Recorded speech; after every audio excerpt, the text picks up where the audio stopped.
In the whimsical town of Frostiville, ice cream was no ordinary dessert, it was pure adventure. Every summer, the ice cream carnival brought laughter and joy. One sunny day, Timmy, an ice cream fanatic, spotted a gigantic ice cream cone in the middle of the carnival. It had a sign, "Eat me for an icy surprise." Timmy, never one to resist a dare, took a colossal bite. Suddenly, he shivered and turned icy blue from head to toe.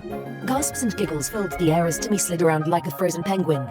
His friends joined in the fun, turning themselves into living ice cream flavors. Strawberry Sue had a berry red nose, and Minty Max had frosty green hair. As they slid and skidded, they bumped into Mr. Whiskers, the town's cat, who had a vanilla swirl pattern on his fur. He meowed like an ice cream truck jingle, leading a parade of icy giggles. Soon, Mayor Sprinkle arrived with a warm chuckle, carrying a magical antidote, a sprinkle of warm laughter. With a sprinkle and a snicker, everyone thawed and giggled until the whole town was belly laughing. From then on, every year, they celebrated the great ice cream freeze with silly flavors, frosty friends, and warm laughter, reminding everyone that even the iciest situations can melt into joy.